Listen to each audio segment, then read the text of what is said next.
Miss me? The first movie was really contained. It was, you know, very few locations. It was a pretty small world showing just this very tight dynamic between these mostly 3 people. Boring! Well, not all people, but 2 people and 1 machine. Who? And honestly, the magic trick of this movie is that you can take the tone and the characters of the first one and move it into an action movie, and it still is fun and works as long as everyone's still committed to telling the whole story and telling the emotional truth of it all. If you say so. So yeah, I mean, she didn't know Aikido in the first movie. And you didn't have have you done a big fight scene like that actually before? No, never. So there you go. That was your first a lot of firsts for this one. There you go. And M3GAN had fight scenes. No one fought back with the first one. That's true. No one was silly enough to do that. Time to wrap it up, okay? But one thing hasn't changed.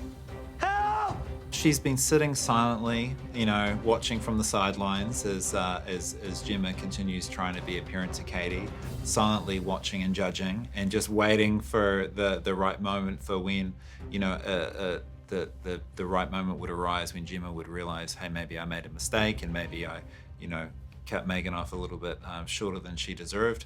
And so obviously, you know, when Amelia comes out, it just, and it appears that she's developed from M3GAN's own code, yet she doesn't seem to have a moral code.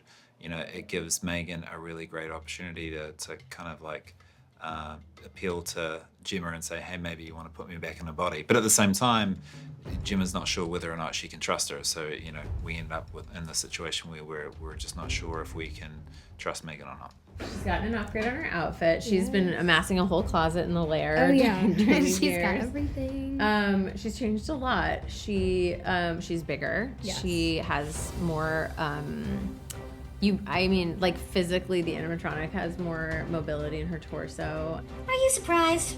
Yeah, she just has much more. Like she can turn her neck and her head in many more specific ways. She can You're do getting a lot creeped out. more while we're things, talking. actually. She can do so many. And in the movie, she can fly now. You know. If she could do that in real life. Yeah, she's incredible. Honestly, it's like she's always been a very unsettling scene partner because of how human she is. But this movie, it just went up like Oh yeah. No, quite a gotta lot. get used to it. Yeah. Wow, for a meat sack, you can talk a lot. What the hell is this? You put me in this plastic Teletubby? Prove you can be trusted. Maybe we'll give you an upgrade. She takes her role as producer very seriously. She's at every single production meeting and she's there like trying to solve problems and, you know, do what she can. And sometimes when you're working on a movie that it is like a series of really big problems that need to get solved. And so sometimes having, you know, another brain, especially one like Allison's, is really helpful. So yeah, she's been great, and she's also a really great performer. And when she shows up to see it, she shows up, you know, as an actress, and she's able to switch between those modes pretty well. And I'm really proud of the performance that she gives in this movie. I think it's some of the best work, you know, she's ever done, and she's, you know, we've sort of pushed her into territory that, you know, people haven't really seen her operate in. Like, this is a full-blown action movie, and she really steps up to the plate. All right, meat sacks. Let's get to work.